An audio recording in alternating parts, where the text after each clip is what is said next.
श्रीमती सोनिया गांधी जी लोगों को, जो कांग्रेस के सदस्य हैं, उनको उकसाती हैं, अराजकता करने के लिए, उपद्रव करने के लिए। इससे कोई और गलत और निंदनीय बात नहीं हो सकती। भारतीय जनता पार्टी को ये कहना चाहते हैं कि लोकतांत्रिक व्यवस्था में एक रचनात्मक रवैया लेने की जरूरत है और सारी संसदीय मर्यादाओं को, सारी संसदीय परंपराओं को राजनीति की बलि नहीं चढ़ाना चाहिए।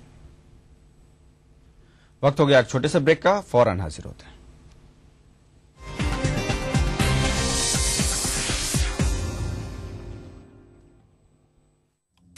जो है मुंबई की आज शाम का अगर आपको इस न्यूज चैनल पर दिखाई गई किसी खबर या कार्यक्रम से शिकायत है तो न्यूज ब्रॉडकास्टिंग स्टैंडर्ड्स अथॉरिटी को लिखें। ज्यादा जानकारी के लिए www.nbanewdelhi.com पर लॉग ऑन। भारत इतिहास के पन्नों पर मध्य प्रदेश की है खास जगह, लेकिन आज के मध्य प्रदेश में क्या है सरकार और विपक्ष का आंकड़ा? कैसी चल रही है यहाँ की जिंदगी? तकलीफों से जूझती तो कभी खिलखिलाती, कभी बेजुबान तो कभी बलवान। देखिए अपना एमपी इस समय पर। इस न्यूज के सह प्रायोजक हैं जेपी सीमेंट, अंदर से सॉलिड। हृदय रोगों के इलाज की विश्व स्तरीय सुविधा अब जबलपुर में ही उपलब्ध। चट्टानों सी मजबूती, खरे सोने की quality, Birla gold cement. Aqua safe, जो कर दे आपके पानी को प्योर। जब मजलूमों की चीखें खुद ही को सुनाई देनी बंद हो जाएं, जब साजिशें दें जुर्म को रफ्तार, जब कानून सिर्फ किताबों में रह जाए और जब खाकी दबंगों की बांदी बन जाए, तब सिर्फ एक बुलंद आवाज, दास्ताने जुर्म, सोमवार से शुक्रवार रात 9:30 बजे ईटीवी के सभी हिंदी चैनल पर। कार्यक्रम के सह प्रायोजक हैं चट्टानों सी मजबूती, खरे सोने की क्वालिटी, बिरला गोल्ड सीमेंट। हृदय रोगों के इलाज की विश्व स्तरीय सुविधा अब जबलपुर में ही उपलब्ध। जेपी सीमेंट, अंदर से सॉलिड।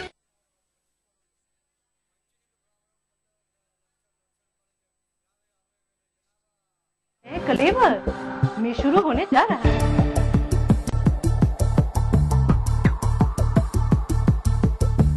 अब आपके शहर की है बारी। क्या है आपकी तैयारी?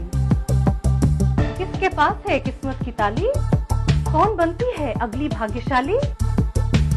कहीं अगली भाग्यशाली आप ही तो नहीं? देखना ना भूलिए आपका फेवरेट शो मिसेस भाग्यशाली। मिसेस भाग्यशाली। करना घर का काम हो या बनानी हो भीड़ में पहचान, खूबसूरत रहने के नुस्खे भी हैं और फैशनेबल बनने के ट्रिक्स भी। शौक उभारने की पाठशाला भी है और संगनी क्वीन की कहानी भी। ये सब और बहुत कुछ सिर्फ संगनी फॉर टुडेज वुमेन के साथ।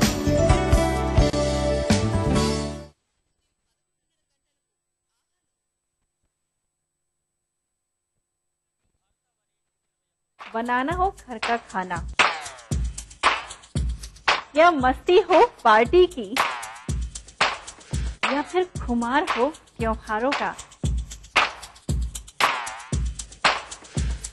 आपकी हर खुशी में शुमार है स्वाद रसोई से का।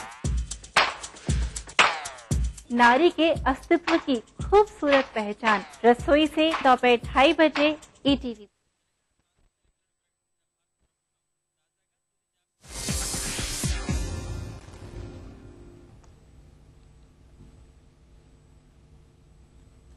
ब्रेक के बाद आपका स्वागत है। बढ़ते हैं आगे। 1984 के सिख विरोधी दंगे के मामले में अहम फैसला देते हुए सीबीआई की विशेष अदालत ने मंगलवार को कांग्रेस नेता सज्जन कुमार को आरोपों से बरी कर दिया, जबकि इस मामले में 5 अन्य लोगों को दोषी करार दिया गया है। साल 1984 में दिल्ली कैंट इलाके में पालम के राजनगर में तत्कालीन प्रधानमंत्री इंदिरा गांधी की हत्या से आक्रोशित भीड़ ने 5 लोगों का कत्ल कर दिया था। कत्लेआम के इस मामले में कांग्रेस नेता सज्जन कुमार समेत 5 अन्य लोग आरोपी बनाए गए, जिस पर फैसला सुनाते हुए दिल्ली के कड़कड़डुमा कोर्ट स्थित सीबीआई की विशेष अदालत ने सज्जन कुमार को सभी आरोपों से बरी कर दिया।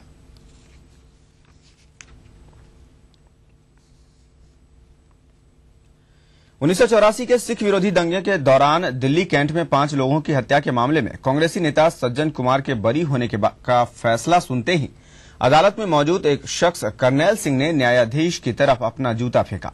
हालांकि जूता उनको नहीं लगा और करनैल सिंह को तुरंत ही गिरफ्तार कर लिया गया। दूसरी तरफ कोर्ट परिसर के बाहर इकट्ठा दंगा पीड़ितों की भीड़ ने फैसले के खिलाफ आक्रोश जताते हुए जमकर हंगामा किया।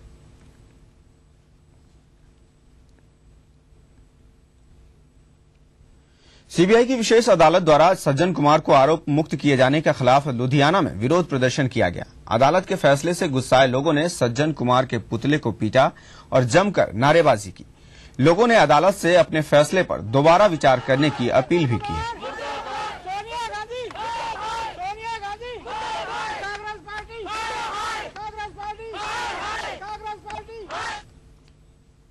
इधर सीबीआई की विशेष अदालत द्वारा कांग्रेस नेता सज्जन कुमार को बरी करने के फैसले के खिलाफ आक्रोश को देखते हुए दिल्ली में कांग्रेस मुख्यालय की सुरक्षा को कड़ा कर दिया गया है। पार्टी ऑफिस की सुरक्षा आरएएफ को सौंप दी गई है। साथ ही सेवादल के कार्यालय के बाहर भी भारी संख्या में सुरक्षा बल को तैनात कर दिया गया है।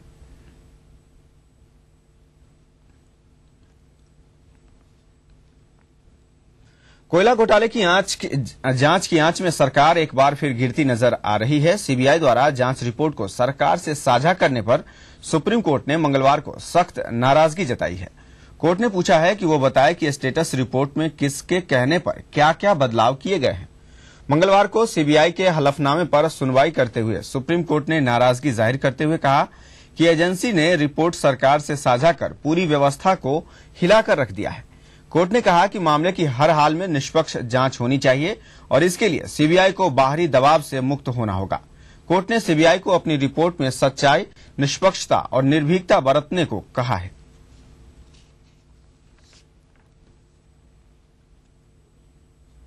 कोलगेट की स्टेटस रिपोर्ट के मामले में जहां सुप्रीम कोर्ट ने सरकार के खिलाफ सख्त रुख अपनाया है, वहीं बसपा सुप्रीमो मायावती का भी मानना है कि सत्ता में कोई भी पार्टी रही हो, उसने हमेशा सीबीआई का दुरुपयोग किया है।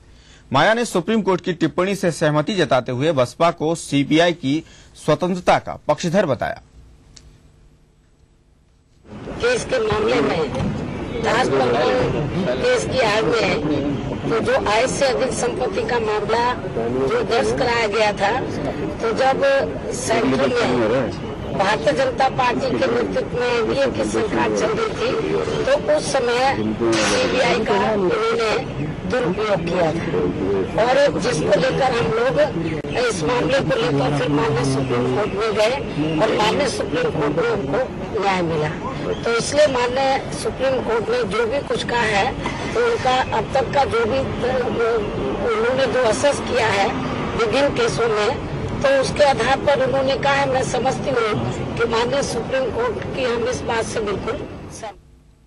वहीं वरिष्ठ समाजसेवी अन्ना हजारे ने कहा है कि कोल ब्लॉक आवंटन घोटाले की जांच सीबीआई की बजाय एसआईटी से कराई जानी चाहिए थी। अन्ना हजारे ने यह भी कहा कि सीबीआई सरकार के दबाव में काम करती है।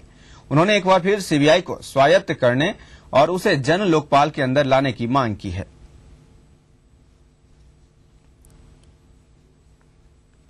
कोल ब्लॉक आवंटन मामले में भाजपा लगातार सत्ताधारी यूपीए पर निशाना साध रही है। पार्टी अध्यक्ष राजनाथ सिंह ने मंगलवार को कर्नाटक के हासन में कहा कि सुप्रीम कोर्ट की अवहेलना का मामला साफ होने के बाद कानून मंत्री अश्विनी कुमार को तुरंत इस्तीफा देना चाहिए। उन्होंने कहा कि प्रधानमंत्री मनमोहन सिंह भी पूरे प्रकरण की जिम्मेदारी से बच नहीं सकते, इसलिए या तो वे देश से माफी मांगे या फिर अपना पद छोड़ दें।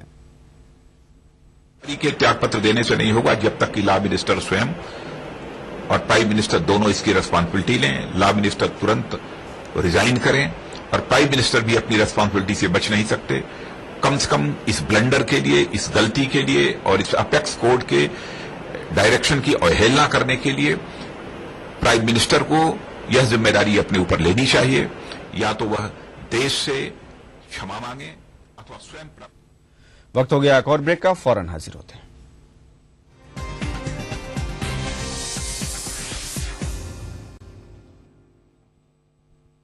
जनता तो सुनाती है बारी बारी, फिर भी आपके प्रति है हमारी जिम्मेदारी। इन जाबाजों के नाम छत्तीसगढ़ पुलिस अवार्ड्स 2013 चलता रहा है सिर्फ ईटीवी मध्य प्रदेश छत्तीसगढ़ पर।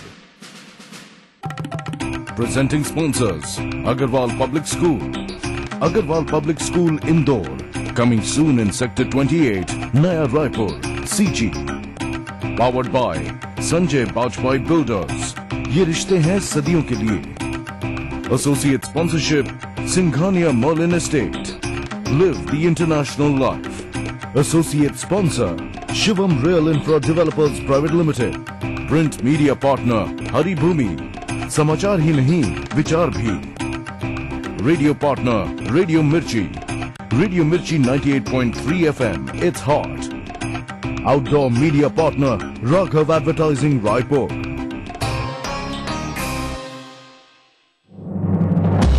दिन भर क्या बनी खबर, क्या बन रही है खबर, छत्तीसगढ़ी अंदाज में रणनीति राजनीति की, जनजीवन की चमकती छवि से प्रतिबिंब जन चेतना का, राजधानी के राजमार्ग से सुदूर जिलों की गुमनाम गलियों की, हमर जिंदगी की सारी खबरें हमर छत्तीसगढ़ में। देखिए इस समय पर। न्यूज के सह प्रायोजक हैं चट्टानों सी मजबूती, खरे सोने की क्वालिटी, बिरला गोल्ड सीमेंट। हृदय रोगों के इलाज की विश्व स्तरीय सुविधा अब जबलपुर में ही उपलब्ध। जेपी सीमेंट, अंदर से सॉलिड। आवारा हूँ या गर्दिश में हूँ, आसमान का तारा हूँ। लेके पहला पहला प्यार भर के आंखों में कुमार, जादू नगरी से आया है कोई जादूगर।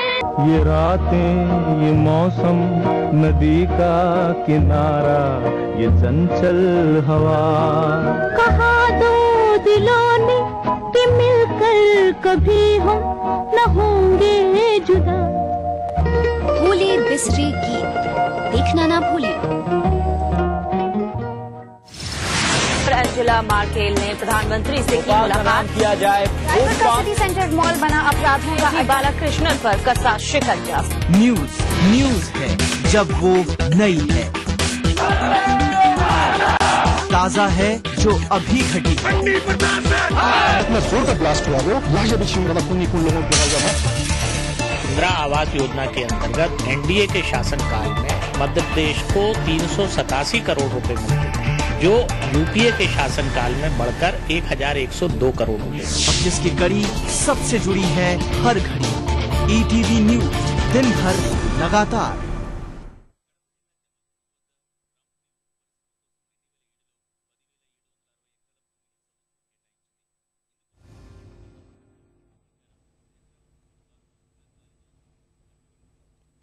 ब्रेक के बाद बढ़ते आगे। लाहौर अस्पताल में भर्ती भारतीय कैदी सरबजीत सिंह की हालत नाजुक बताई जा रही है। इकबाल मेडिकल कॉलेज के प्रिंसिपल महमूद शौकत ने बताया कि सरबजीत को डॉक्टर की 4 सदस्यीय टीम की देखरेख में रखा गया है। उन्होंने कहा कि सरबजीत की हालत में सुधार की कोई गुंजाइश नहीं है, बल्कि उनकी हालत और भी गंभीर होती जा रही है। सरबजीत को ब्रेन हेमरेज होने की बात सामने आई है। वहीं सरबजीत के मामले पर केंद्रीय गृह मंत्री सुशील कुमार शिंदे ने कहा है कि उनका मंत्रालय मामले को लेकर विदेश मंत्रालय के साथ संपर्क में है और सरकार पूरी स्थिति पर नजर बनाए हुए है। शिंदे ने ये बातें दिल्ली में 2011 की जनगणना से जुड़े आंकड़े सार्वजनिक करने के मौके पर कही। External Affairs is already in touch with the government and we are in touch with the External Affairs. So we are taking all possible, support for him and to support that family also. चीन द्वारा भारतीय सीमा में घुसपैठ और Pakistani jail में भारतीय कैदी सरबजीत सिंह पर हमले के लिए भाजपा के राष्ट्रीय अध्यक्ष राजनाथ सिंह ने केंद्र सरकार की कमजोर विदेश नीति को जिम्मेदार ठहराया है। राजनाथ सिंह ने कहा कि यदि भारत सरकार ने पहले ही इन मामलों पर मजबूत प्रतिरोध दिखाया होता तो आज ये नौबत नहीं आती। चाहे चीन हो अथवा पाकिस्तान हो, इनके द्वारा जिस तरीके की हरकतें की जा रही हैं, मैं समझता हूं कि स्ट्रांग प्रोटेस्ट पहले ही भारत सरकार ने अपना दर्ज कराया होता तो शायद आज ऐसे हालात पैदा न होते। हमारा यह कहना है कि इंटरनेशनल फोरम पर भी स्ट्रांग प्रोटेस्ट दर्ज कराना चाहिए और इसका करारा जवाब चीन को दिया जाना चाहिए, दो टूक शब्दों में कहना चाहिए। तो इस बुलेटिन में इतना ही। चलते चलते आप देखिए तिरछी नजर। नमस्कार।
ईटीवी के सभी प्यारे दर्शकों का योग मंत्र में स्वागत है। मैं योग गुरु डॉक्टर महेंद्र सिंह और मेरे साथ में है मेरी सहयोगी ज्योत्सना। आज हम करेंगे भुजंग आसन का अभ्यास, लेकिन एक बार फिर से देख लें कल हमने जिस आसन का अभ्यास किया था। चक्की चालन के इस आसन को करने के लिए सबसे पहले दोनों पैर सामने से खोल लें, दोनों पैरों में अधिकतम फासला कर लें, जितना फासला कर सकते हैं कर लें। अब दोनों हाथों से फिंगर लॉक बना लें और श्वास को बाहर निकालते हुए धीरे धीरे दोनों हाथों को पैरों से आगे निकालते हुए कमर से शरीर को गोल घुमाएंगे। शरीर को पूरा आगे की तरफ झुकाएं और शरीर को थोड़ा पीछे की ओर पे लेकर जाएं।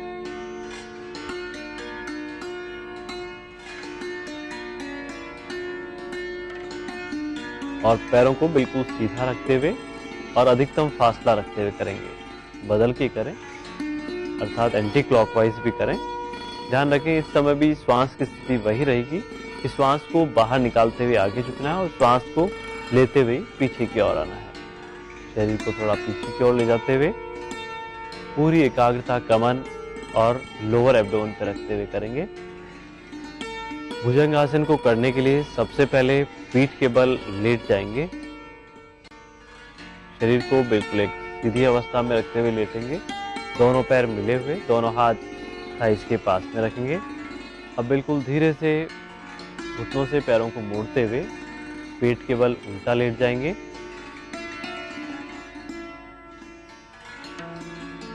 दोनों पैर के पंजों को मिला लें और पैर के पंजों को स्लांट रखें। अब दोनों हाथ की हथेलियों को कंधे के पास में लेकर आएंगे, थोड़ी जमीन पे टिकी हुई। अब बिल्कुल धीरे धीरे श्वास लेते हुए सिर, गर्दन, छाती और नाभि तक के भाग को ऊपर उठाएंगे, अर्थात अपर बॉडी को लिफ्ट करें श्वास लेते हुए। हाथों को बिल्कुल सीधा रखते हुए अधिकतम बैक बेंडिंग करने की कोशिश करें, पूरा ऊपर देखें, आंखें खुली हुई और कुछ सेकंड में फाइनल पोजीशन में अपने आप को बनाए रखें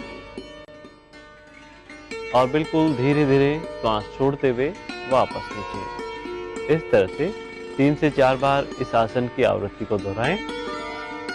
बिल्कुल धीरे धीरे उठें श्वास लेते हुए।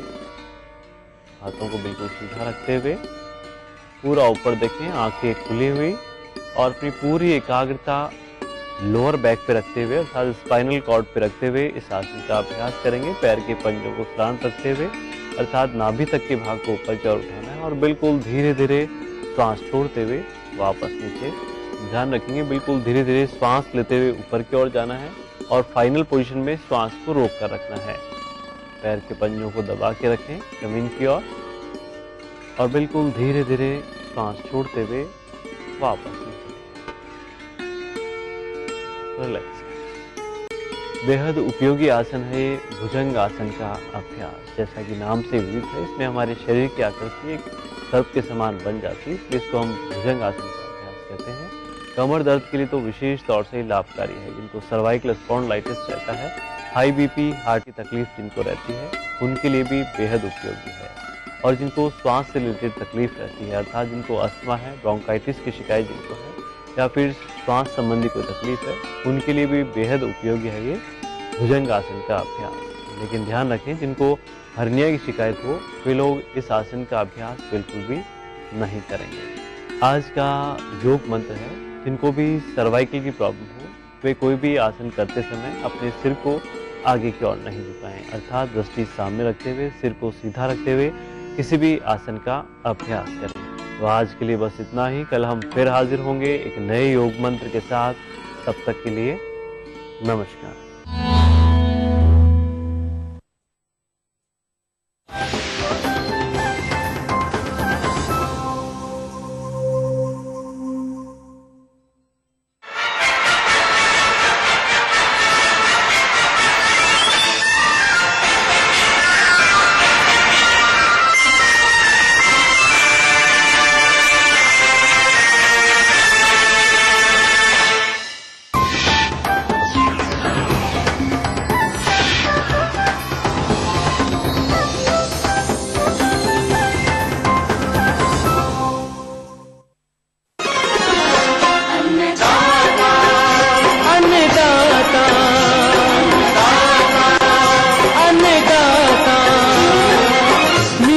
तुम्हारा अन्नदाता, पग पग पर है संग तुम्हारे अन्नदाता। लहू किसानों का बन के पसीना सींचता है धरती का सीना। मेहनत का तेरी हक दिलवाने, नई तकनीक नई खोज बताने। पशुधन को गुणवान बनाना, पौध सुरक्षा को सिखलाना, खेती के सब गुर समझाने, भारत का सरताज बनाने। आठों पहर है संग तुम्हारे अन्नदाता, अन्नदाता। सुप्रभात, स्वागत है आज के अन्नदाता कार्यक्रम में। आइए जानते हैं क्या हैं आज के मुख्य अंश।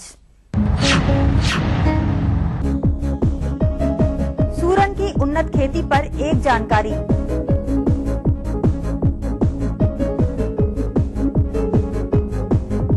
आंवले में फूल की अवस्था पर देखरेख प्रबंधन।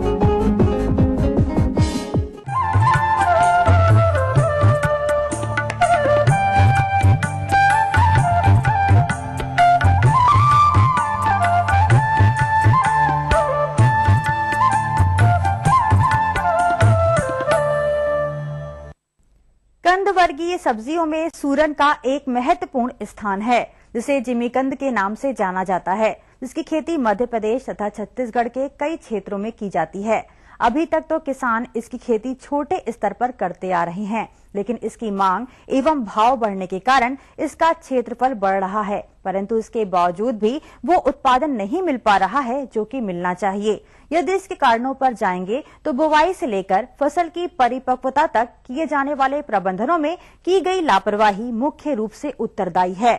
और इन लापरवाहियों का नतीजा यह होता है कि बोए गए कंदों का जमाव कम होता है, फसल कमजोर हो जाती है और खरपतवार भी अधिक उग जाते हैं। अंत में ऐसी फसल पर रोग कीटों का भी प्रकोप हो जाता है। ऐसे में कंदों का आकार छोटा रह जाता है, जिसकी गुणवत्ता अच्छी नहीं होती है।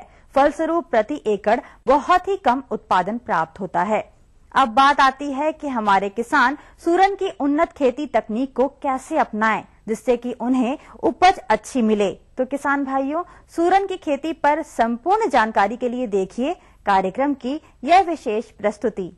ओल के सर्वोत्तम विकास एवं अच्छी उपज प्राप्त करने के लिए उत्तम जल निकास वाली हल्की बलुई दोमट, जिसमें जीवाश्म पदार्थ का प्रचुर मात्रा हो, उपयुक्त पाई गई है। खेत की पहली जुताई मिट्टी पलटने वाले हल से और 2 से 3 बार देसी हल से अच्छी तरह जोतकर मिट्टी को मुलायम तथा भुरभुरी बना लेना चाहिए। प्रत्येक जुताई के बाद खेत में पाटा चलाकर समतल कर दे। जहाँ तक इसकी खेती के लिए उन्नत प्रभेद की बात है तो इसके अंतर्गत गजेंद्र। अब आइए बात करते हैं बीज एवं बुआई विधि पर। ओल का प्रवर्धन वानस्पतिक विधि द्वारा किया जाता है। बुआई हेतु 250 से 500 ग्राम का कंद उपयुक्त होता है। यदि कंद का आकार बड़ा हो तो उसे 250 से 500 ग्राम के टुकड़ों में काटकर बुआई करना चाहिए, परंतु कंद को काटते समय इस बात का ध्यान रखें कि प्रत्येक टुकड़े में कम से कम कॉलर यानी कि कलिका का कुछ भाग अवश्य हो। उपरोक्त कंदों को बोने से पूर्व कंदोपचार करना चाहिए। इसके लिए इमिसान 5 ग्राम एवं स्टेप्रोसाइक्लिन 0.5 ग्राम को प्रति लीटर पानी में घोलकर कंद को 25 से 30 मिनट तक या ताजा गोबर या गाढ़ा घोल बनाकर उसमें 2 ग्राम कार्बेंडाजिम पाउडर प्रति लीटर पानी में मिलाकर कंद को उपचार कर छाया में सुखाने के बाद ही बुआई करें। बीज दर कंद के आकार एवं बुआई की दूरी पर निर्भर करती है। जैसे अगर कंद का वजन 250 ग्राम है और इसकी दूरी 75 गुने 75 सेंटीमीटर पर लगाई जाती है तो बीज दर होगी 40 से 50 क्विंटल प्रति हेक्टेयर। अगर 500 ग्राम के कंद की बुआई 75 गुने 75 सेंटीमीटर की दूरी पर करते हैं तो इसके बीज दर हो जाएंगे 70 से 80 क्विंटल प्रति हेक्टेयर। अगर 250 ग्राम के कंद को 1 गुने 1 मीटर की दूरी पर लगाते हैं तो बीज दर होगी 25 क्विंटल प्रति हेक्टेयर और 500 ग्राम वजन वाले कंद को 1 गुने 1 मीटर की दूरी पर लगाते हैं तो बीज दर हो जाएगी 50 क्विंटल प्रति हेक्टेयर। किसान भाइयों, जहां तक इसकी बुआई के समय की बात है तो मार्च से जून तक इसकी बुआई के लिए उपयुक्त समय होता है। बुआई 2 विधि से की जाती है, एक चौरस खेत में, दूसरा गड्ढे बनाकर। अगर चौरस खेत में बुआई करनी हो तो ओल की बुआई करने के लिए अंतिम जुताई के समय गोबर की सड़ी खाद एवं रासायनिक उर्वरक में नाइट्रोजन एवं पोटाश की 1/3 मात्रा एवं फास्फोरस की पूर्ण मात्रा को खेत में मिलाकर जुताई कर देते हैं। उसके बाद कंदों के आकार के अनुसार 75 से 90 सेंटीमीटर की दूरी पर कुदाल द्वारा 20 से 30 सेंटीमीटर गहरी नाली बनाकर कंदों की बुआई कर दी जाती है तथा नाली को मिट्टी से ढक दिया जाता है। यह विधि हमारे प्रदेश में उपयुक्त नहीं है। दूसरा है गड्ढों द्वारा। इस विधि से अधिकांशतः ओल की बुआई की जाती है। इस विधि में 75 गुने 75 गुने 30 सेंटीमीटर या 1 गुने 1 मीटर गुने 30 सेंटीमीटर चौड़ा एवं गहरा गड्ढा खोदकर कंदों की रोपाई की जाती है। रोपाई से पूर्व निर्धारित मात्रा में खाद एवं उर्वरक मिलाकर गड्ढों में डाल देते हैं। कंदों को बुआई के बाद मिट्टी से पिरामिड के आकार में 15 सेंटीमीटर ऊंचा कर दें। कंद की बुआई इस प्रकार करते हैं कि कंद का कलिका युक्त भाग ऊपर की तरफ सीधा रहे। आइए बात करते खाद उर्वरक प्रबंधन पर। 10 से 15 क्विंटल सड़ी गोबर की खाद, नाइट्रोजन, फास्फोरस एवं पोटाश 80:60:80 किलोग्राम प्रति हेक्टेयर के अनुपात में प्रयोग करें। बुआई से पूर्व गोबर की सड़ी खाद को अंतिम जुताई के समय खेत में मिला दें। फास्फोरस की संपूर्ण मात्रा, नाइट्रोजन एवं पोटाश की 1/3 मात्रा बेसल ड्रेसिंग के रूप में तथा शेष बची नाइट्रोजन एवं पोटाश को 2 बराबर भागों में बांटकर कंद रोपाई के 50 से 60 दिन तथा 80 से 90 दिनों बाद गुड़ाई कर मिट्टी चढ़ाते समय प्रयोग करें। गड्ढों में ओल लगाते समय प्रति गड्ढा 2 से 3 ग्राम सड़ी गोबर की खाद, 18 gram urea, 38 gram single super phosphate, 15 gram muriate of potash एवं 5 ग्राम ब्लीचिंग पाउडर का प्रयोग करें। यूरिया की आधी मात्रा यानी 9 ग्राम एवं अन्य उर्वरक की पूरी मात्रा को मिट्टी में डालकर गड्ढों में भर दें। शेष आधी बची यूरिया को प्ररोह निकलने के यानी कि 80 से 90 दिनों के बाद प्रति गड्ढा की दर से व्यवहार करेंगे। किसान भाइयों, बुआई करने के तुरंत बाद पुआल अथवा शीशम की पत्तियों से ढक देना चाहिए। यदि खेत में नमी की मात्रा कम हो तो 1 या 2 हल्की सिंचाई अवश्य कर दें। वर्षा प्रारंभ होने तक खेत में नमी की मात्रा को बनाए रखें। पौधे उग आते हैं। 50 से 60 दिन बाद पहली तथा 80 से 90 दिनों के बाद दूसरी निकाई गुड़ाई करें।